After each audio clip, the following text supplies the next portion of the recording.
स्वागत है आप सभी का एफएम न्यूज पर। आप सभी के साथ हाजिर हूं मैं कंचन। शुरुआत करेंगे बुलेटिन की बड़ी अहम खबरों के साथ। टीवी स्क्रीन पर इस वक्त की बड़ी खबर। आज वित्त मंत्री निर्मला सीतारमण ने अंतरिम बजट पेश किया जिसमें कई निर्णय लिए गए। प्रधानमंत्री नरेंद्र मोदी ने अंतरिम बजट पर कहा कि आज इस बजट में किसानों के लिए भी बहुत महत्वपूर्ण और बड़े निर्णय लिए गए हैं। नानो डैप का उपयोग, पशुओं के लिए नई योजनाएं, पीएम मत्स्य संपदा योजना के विस्तार और आत्मनिर्भर ऑयल सीड अभियान से किसानों की आय बढ़ेगी और खर्च कम होगा। पीएम मोदी ने कहा कि गरीबों के लिए हमने गांव और शहरों में 4 करोड़ से ज्यादा घर बनाए हैं। अब हमने 2 करोड़ और नए घर बनाने का लक्ष्य रखा है। हमने 2 करोड़ महिलाओं को लखपति दीदी बनाने का लक्ष्य भी रखा था। अब इस लक्ष्य को बढ़ाकर 3 करोड़ कर दिया गया है। वहीं पीएम ने आगे कहा कि इस बजट में युवा भारत की युवा आकांक्षाओं का प्रतिबिंब है। बजट में 2 महत्वपूर्ण फैसले लिए गए हैं। अनुसंधान और नवाचार पर 1 लाख करोड़ का फंड बनाने की घोषणा की गई है। बजट में स्टार्टअप को मिलने वाले टैक्स छूट के विस्तार का भी ऐलान किया गया है। इसमें राजकोषीय घाटे को नियंत्रण में रखते हुए पंजीकृत व्यय को लगभग 11,11,111 करोड़ रुपए की ऐतिहासिक ऊंचाई भी दी गई है।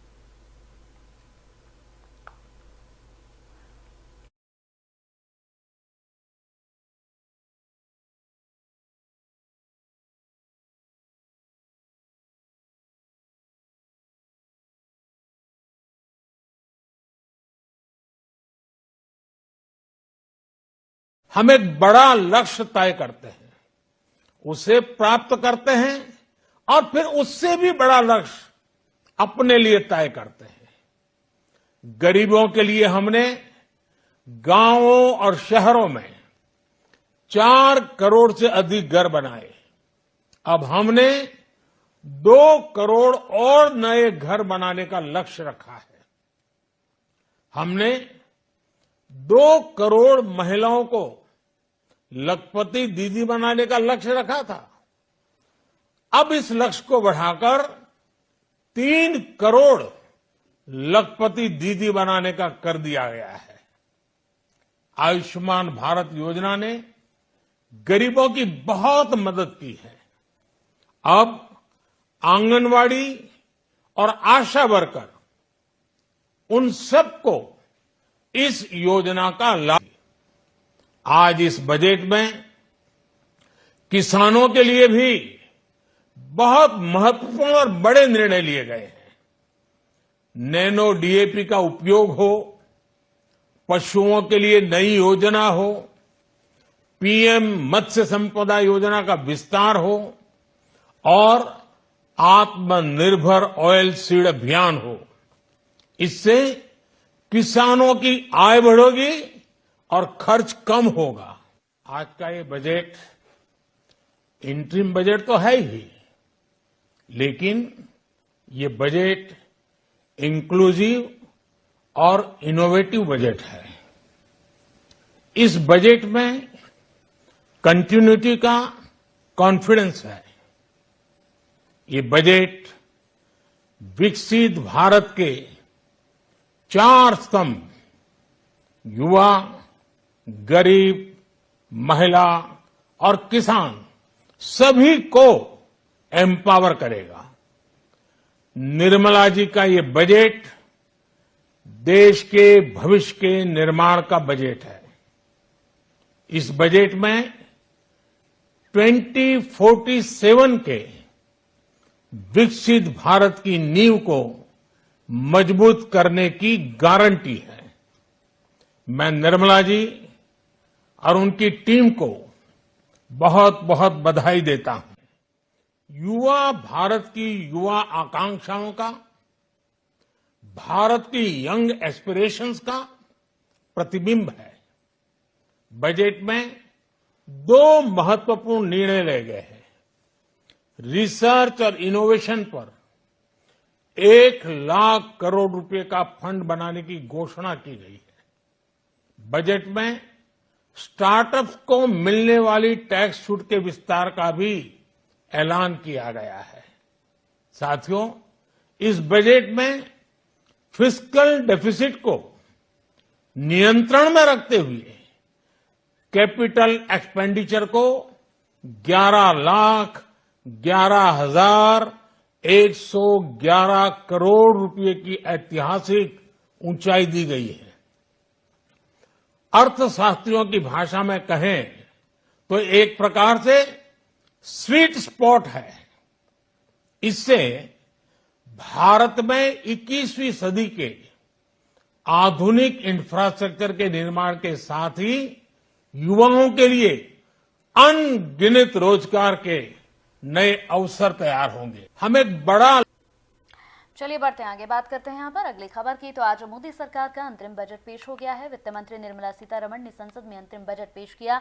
इस बजट में 3 महीने तक खर्च होने वाले राशि का लेखा जोखा भी है। पूर्ण बजट आम चुनाव के बाद आएगा। बजट पेश करने के बाद वित्त मंत्री निर्मला सीतारमण ने लोकसभा स्पीकर ओम बिरला से मुलाकात भी की।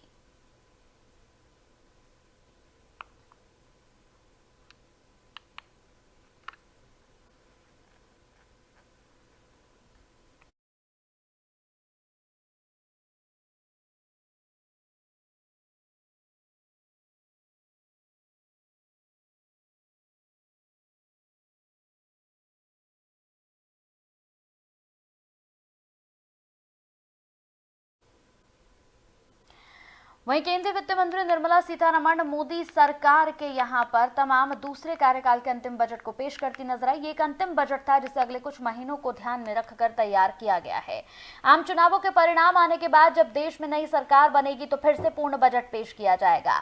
वहीं बजट को लेकर कई राजनीतिक हस्तियों ने अपनी प्रतिक्रियाएं दी, जिनमें केंद्रीय मंत्री नितिन गडकरी ने अंतरिम बजट पर कहा कि वित्त मंत्री ने बजट का उद्देश्य भारत को दुनिया की तीसरी सबसे बड़ी अर्थव्यवस्था बनाने का पीएम मोदी के संकल्प के अनुरूप भारत के आर्थिक क्षेत्र को मजबूत करना। और वहीं उन्होंने यहां पर कई अहम बातें भी कही। वहीं सर्बानंद सोनोवाल की बात करें तो इस बजट के जरिए उन्होंने कहा कि स्पष्ट हुआ है कि 2047 तक भारत दुनिया का सबसे विकसित देश बनेगा, क्योंकि हर बिंदु पर इसके संकेत मिल रहे हैं कि कैसे भारत विकास यात्रा पर तेजी से आगे बढ़ रहा है। केंद्रीय मंत्री राजीव चंद्रशेखर भी यहां पर कहते हुए नजर आए। उन्होंने कहा कि 10 सालों में भारतीय अर्थव्यवस्था के गुणात्मक और यहाँ पर मात्रात्मक परिवर्तन का एक उत्कृष्ट सारांश है। और क्या कुछ कहा तमाम मंत्रियों ने, देखिए।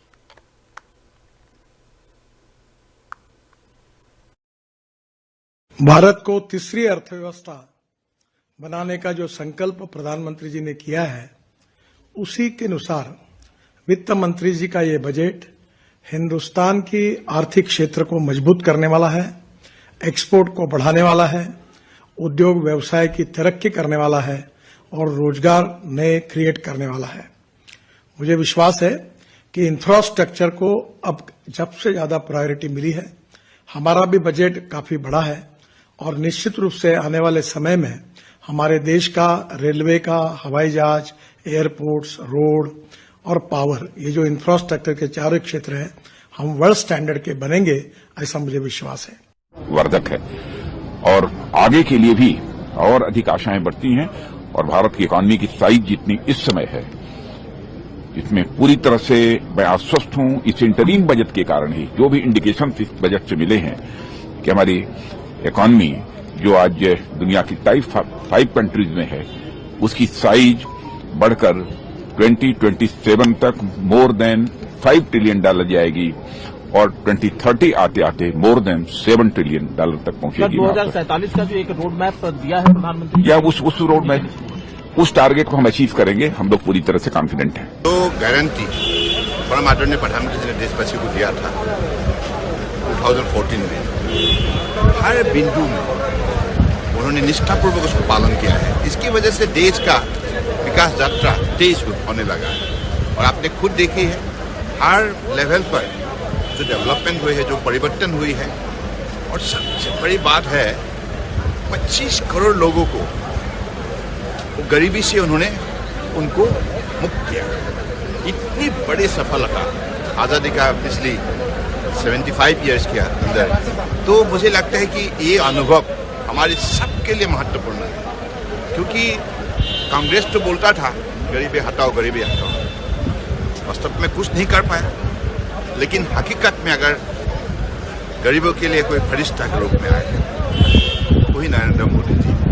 और इस बजट के जरिए ये स्पष्ट हुआ है कि अगली 2047 तक इंडिया निश्चित रूप से दुनिया का सबसे मजबूत विकसित देश बनेगा। Budget, as you know, and this is certainly our honorable finance minister has done an excellent job in summarizing what has happened and how India has transformed in the last 10 years.